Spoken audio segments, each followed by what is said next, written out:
Hello and welcome to another edition of Sports Talk Philadelphia. I am your new host, Josh Abrams, and today is an all-Eagles show as we get closer and closer to the big game on Sunday. We're going to talk about some key matchups. We're going to talk about the players that are going to make the biggest difference in this game. And what do you guys think? We want to know what everyone thinks about the game. We're going to go over our picks and predictions and all that fun stuff after the intro. 7, 6, 5, 4, 3, 2, 1. You'll never have the sacred stone. Oh, this you crazy mother.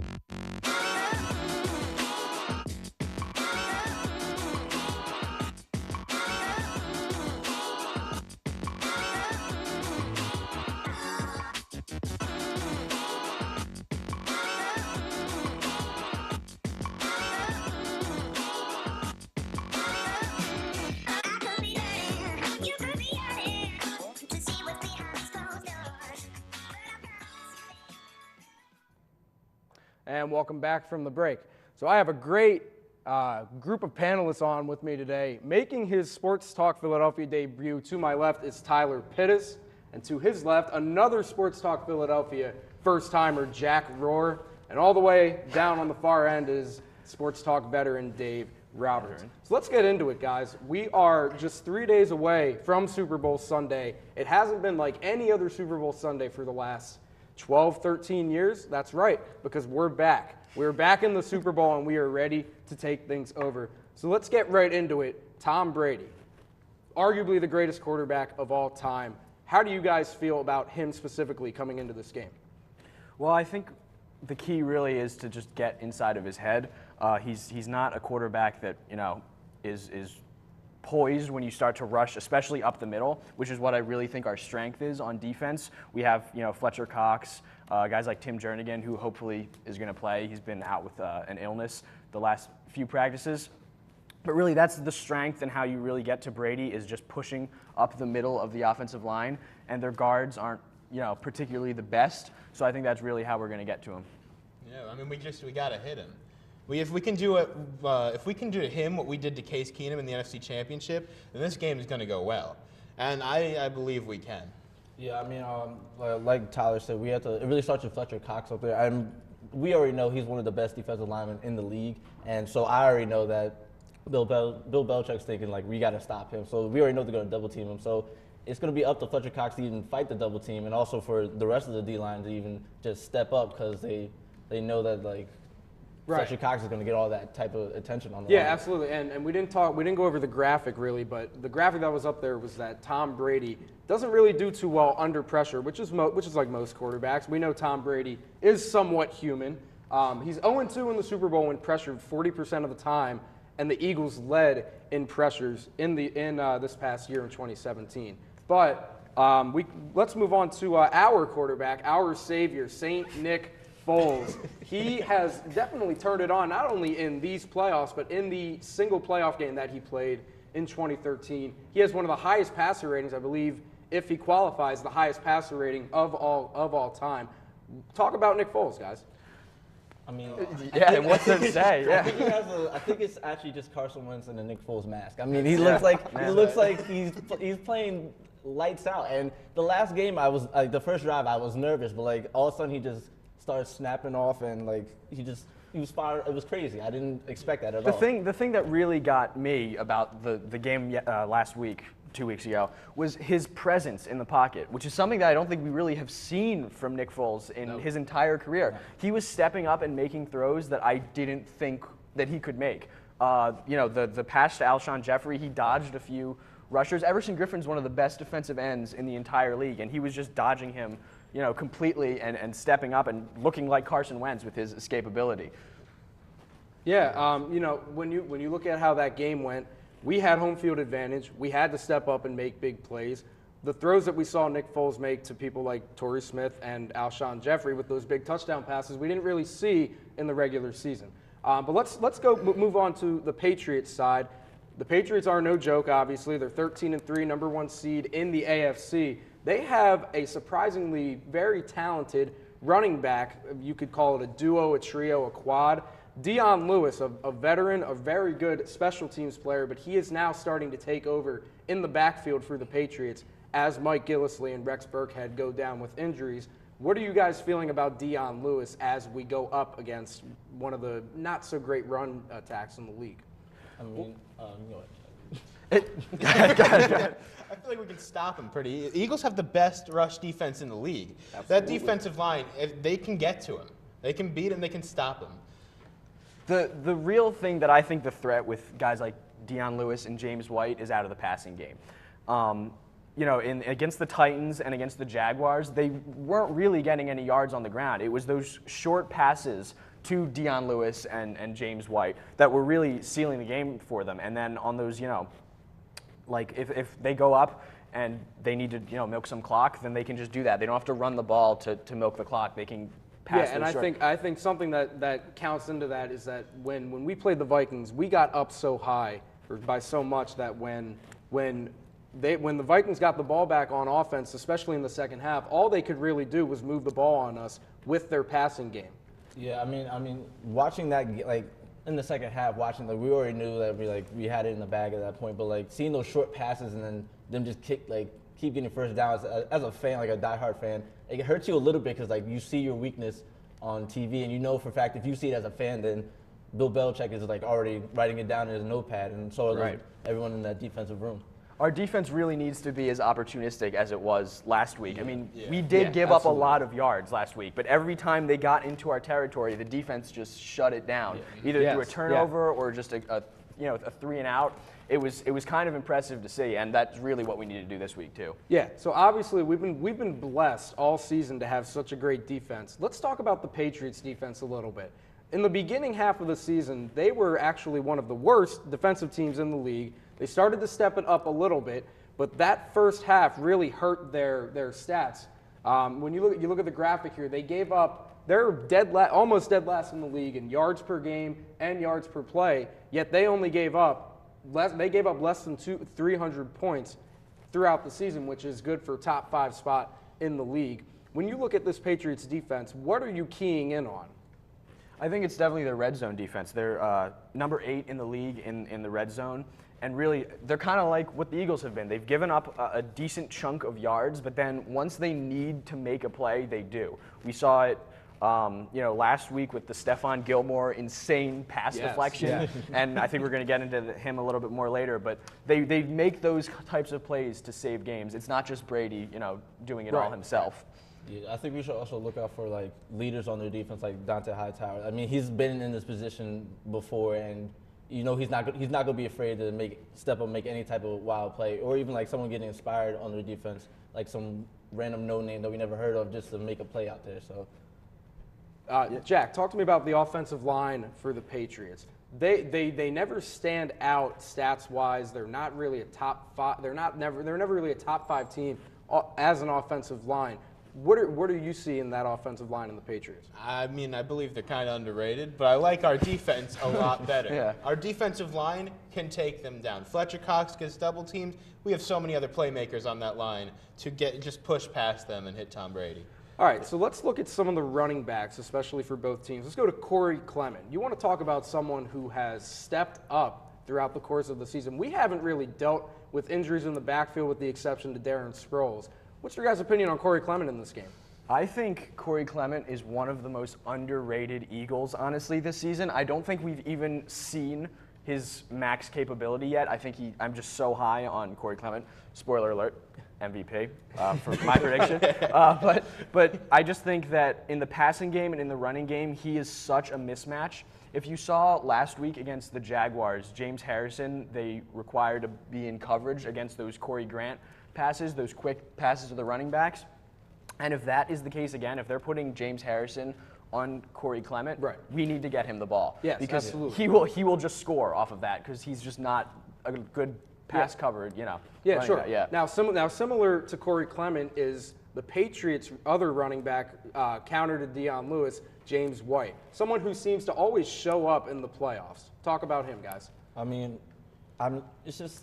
it's about like stopping the swing pass, like we said earlier. I mean, I just don't want the guy to touch the ball, and you can see on the graphic here, 7 total touchdowns in the last 5 playoff. Like that's not. That doesn't really make sense. Yeah, and you don't really see guys like you don't even think of guys like him doing stuff like that. But I mean, if you're a Patriot, you you don't really know what's going to happen. So I feel like we shouldn't like think about him lightly at all. I think we should key on him. That's really why the Patriots are so dangerous on offense. Is like he barely played during the regular season, and then he comes out in the playoffs and scores 4 touchdowns or whatever. It's incredible. If there was a fantasy football for playoffs, you would want James White. He'd be a top round pick. Jay Ajayi and Alshon Jeffrey, 2 extremely huge players that we just picked up this season. Jay Ajayi, obviously, in that mid-season trade. Yeah. What do you see with Jay Ajayi, Jack? I mean, he's got to come up big. Our running game is what is going to take down the Patriots. The rush defense is weak, and he is strong. He can, I believe, with a good rushing game, can really. Now Alshon Jeffrey, we just picked him up in the offseason from the Bears. He said we're going to the Super Bowl. Real quick, what do you guys think about Alshon Jeffrey in this game? I mean, I think he could have a lights-out game, honestly. I know they're probably going to put one of their best cornerbacks on him, so I feel like if he just we got to catch the ball in this game, obviously. That's always been our problem, but I feel like if he catches the ball, it's going to be something good to watch. Absolutely. All right, so let's look at some key matchups in this game. Obviously, as I said before, the Patriots have some very, very big players on their team, especially on offense. You look at the first matchup we have here is Rob Gronkowski, one of the best tight ends in the league, versus Malcolm Jenkins, one of the best safeties in the league. You look at the stats here, Rob Gronkowski, 7 receptions, 100 yards, 102 yards, and a touchdown in the playoffs. He just cleared concussion protocol. We just found that out before the show. And Malcolm Jenkins has 12 tackles in the postseason, which is really good for a safety.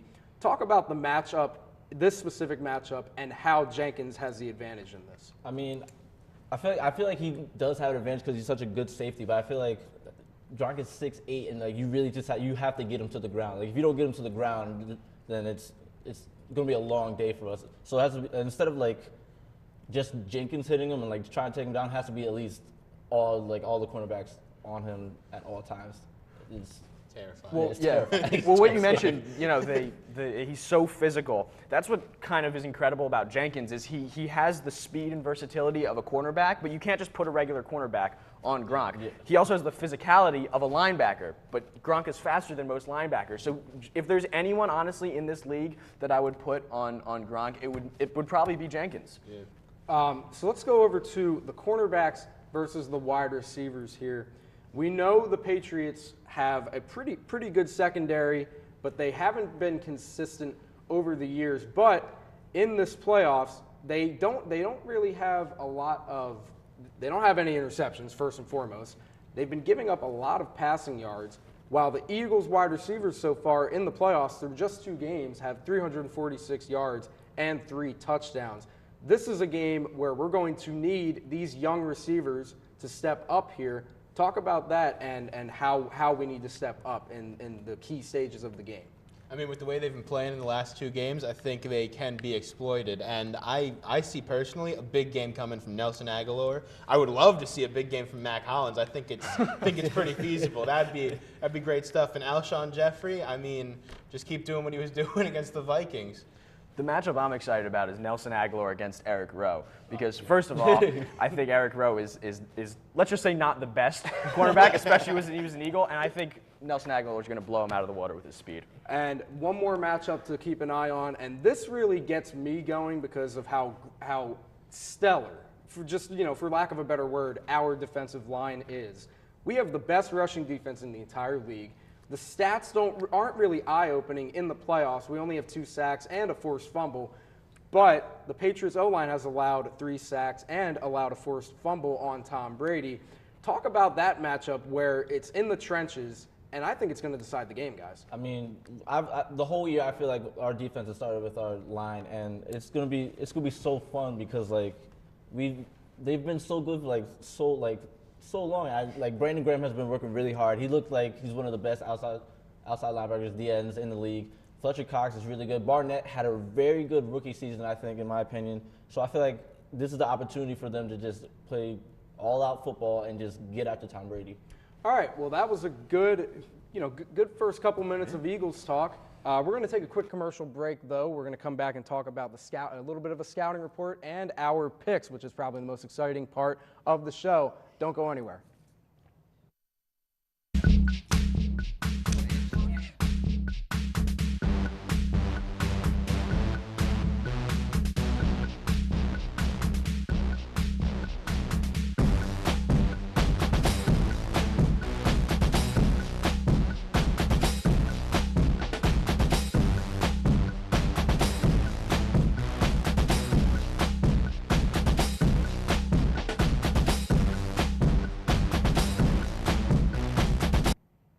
And welcome back from the commercial break. We're going to get right into it. We're going to go into the scouting report first, then we'll go into picks. Let's start with Danny Amendola. Who the heck is this guy? He got released by, I think it was the Dolphins or something like that way back, and now all of a sudden he's a two-time Super Bowl champion and one of Tom Brady's favorite weapons in the playoffs.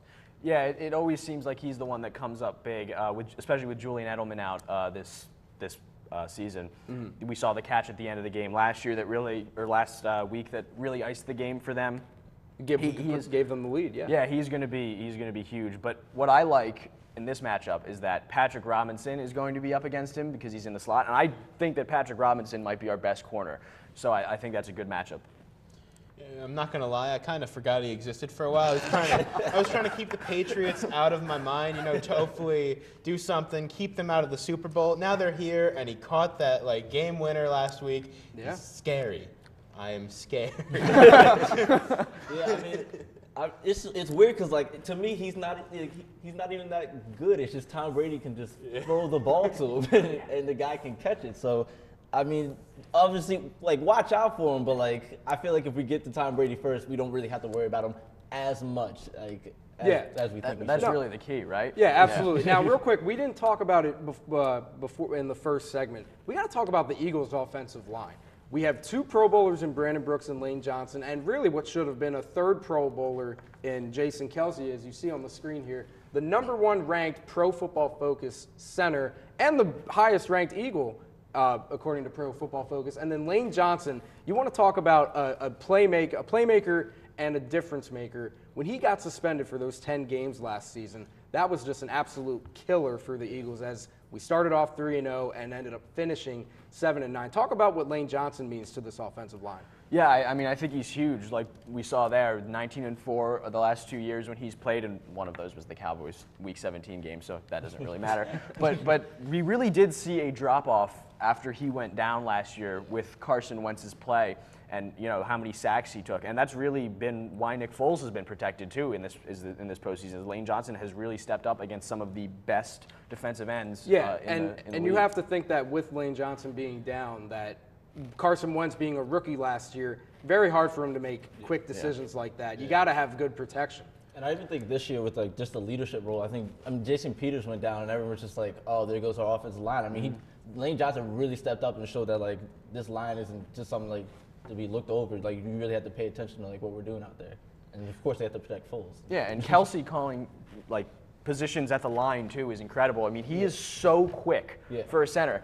They'll snap the ball, call a screen pass, and he is down the field before the running back and is making multiple blocks. I think he's incredible. Yeah, he is. Now, another player that we haven't talked about on this offensive line is Stephon Wisniewski. Probably the most underrated player on that O-line because everyone else on our line is so highly touted. What do you guys think? What do you guys think about that? Yeah, I think he's also a very underrated aspect of the team. When Chance Warmack had to step in for him, I think it was against Seattle or LA, one of the games. We did see a drop-off in offensive line play. Right, I mean, we did. But now that he's back, it's really been impressive. He kind of is taking the same role as Kelce, taking out corners, as he says. Zach Ertz. Someone we also haven't talked about. I kind of want to go through not the whole team, but the most key players on offense, especially Zach Ertz. Someone who we thought had a lot of potential to do what he did this year. We thought he was going to do the past couple years, but now he's finally doing it. Yeah, I love Zach Ertz. He was my fantasy tight end for a while, so I love seeing him get catches. But, I mean, he's just great, and I believe he can have a pretty dang good game. Yeah, I mean, he had that nice 30-yard catch where he almost hurdled the guy against the Vikings. Right, yep. And, I mean, I want to see more of that. Yeah, I think he's really dangerous in the red zone.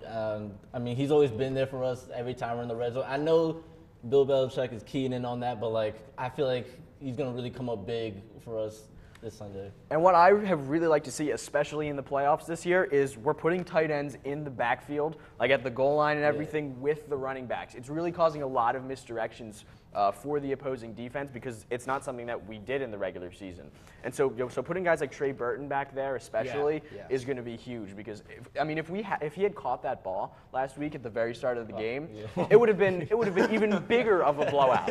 So, yeah, we just have 3 solid tight ends that we can go to at any point, honestly. Yeah, absolutely. So you look at this Eagles team.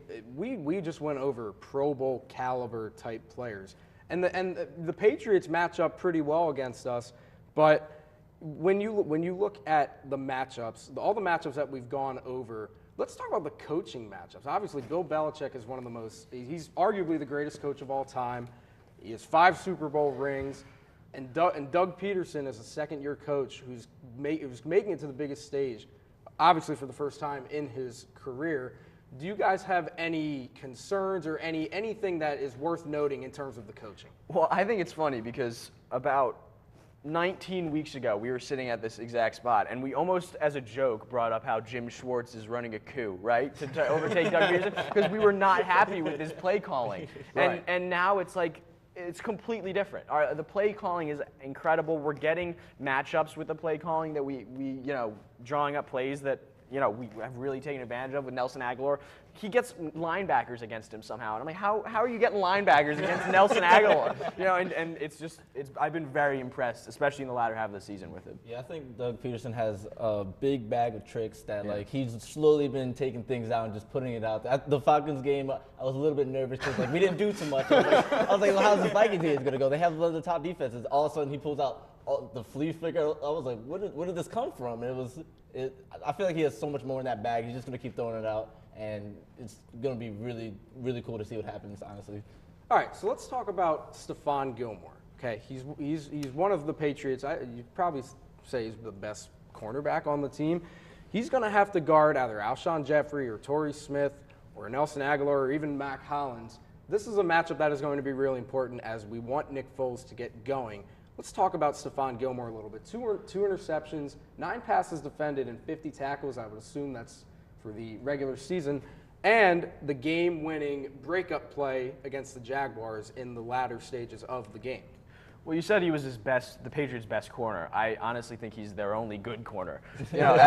If you're comparing him to guys like Patrick Chung and Eric Rowe, he is by far the best. But the thing that is really important here is he is probably going to cover Alshon Jeffrey, but he's probably going to take another corner with him because I don't think Alshon Jeffrey will be shut down by Stephon Gilmore. Right. So then we're really looking into these these matchups where we have a linebacker on like I said, Nelson Aguilar on the running back, and that's really going to help. Okay, let's go right into the picks real quick. I have the Eagles winning this game, very high score. The over-under on this game, I think, was 48 or something like that. Yeah. I have them winning 35-31 with Brandon Graham as my MVP. Tyler, you picked the Eagles to win a close one, 27-24 with Corey Clement as your MVP, as you mentioned earlier in the show. Jack, you have a 27-21 Eagles victory. Nelson Aguilar being your MVP, that is a very, very smart choice. And Dave 24-21, the score's fine. Yeah. And Kenyon Barner as your MVP. Please, you start off with talking about your MVP. Now, let me tell you, I'm a man of superstition, but without explaining that, I think, you never know what's going to happen in the Super Bowl. You never know. And, he's always been on special teams. He's always been a returner. And I had a flashback of, the Colts and the Bears game and the opening of that game when Devin Hester took it back to the house on the first play. Okay, and all right. Fingers crossed, I hope that happens again with Kenyon Barner in this game. So, I mean, I just hope something special happens with this guy. At this point in time, this late in the season, it's always any given Sunday. But this is really when you get into any given Sunday. But we're going to move on from Eagles talk, and we're going to go right into our segment called Fast Five. We're going to keep it an all Eagles Super Bowl or all Eagles topic. But let's start with you, Tyler. We're going to go, one of the prop bets for the Super Bowl was an over-under for 2 minutes on the national anthem by Philly native Pink. Over or under? I'm going over. I would definitely put money on that. I mean, she has a nice, slow, melodious voice. So, she's gonna slow it. It's always long, too. And she's an Eagles fan. So I think she's going to throw something in there about that. I like the musical analogy. Yeah. That's great. Jack, this one comes to you. How many passing yards are we going to see from Nick Foles? I'm seeing 312. Exactly? Yes, exactly. Okay. It's going to be, a pretty average game, but up until the last play. A big game winner to Nelson Aguilar. That's why I had him as my MVP. So that'll give him the 300 yards on the last that's play. how Got we'll get it. it. I love it, Jack. Dave, coming to you. Which Eagles player do you think is going to have the most receptions? It definitely has to go to Alshon Jeffrey. I think this guy is just he's Mr. Reliable out there sometimes. Oh, reliable, yeah. So I mean, if Nick Foles needs somewhere to go, I feel like we're just gonna keep throwing it to him until someone realizes that they have to start catching the ball. Any offensive player is a good guess for that question, but obviously Alshon Jeffrey is good. Tyler, go ahead. Sorry, what I liked to see last week was that they really had a chemistry starting to build with that long pass. that was huge because we hadn't seen anything between Foles and Jeffrey before like that. Right. Jack, next one's to you. Do you see a trick play happening in this game? I do. I would love to see it be. I don't know what it's going to be. I'd love to see another flea flicker, but I mean, I'll take anything. All right, there you go. And Tyler, last one for you. There's so many stats that go into this game. Which one is going to matter the most? I think that pressures, but more specifically sacks, is the most important. If we have anywhere probably north of 4 or 5 sacks, we're going to win this game no matter what, in my opinion. Yeah, absolutely. Well, obviously, everyone here in the Sports Talk Philadelphia family is very excited for the Eagles to win this game. Hopefully, fingers crossed. You can follow Sports Talk Philadelphia on Twitter, on any social media, which includes YouTube, Facebook, and you can even go to lasalletv.com. And we're going to wrap it up real quick. As you see here, Twitter, Facebook, Gmail, forgot about that, can't forget about Gmail, YouTube, and lasalle.edu/LaSalleTV. I want to thank you guys so much for tuning in. Thank you guys for joining me. It was a great first episode of hosting, and I'm looking forward to many more. Everyone have a great weekend, and let's go Birds.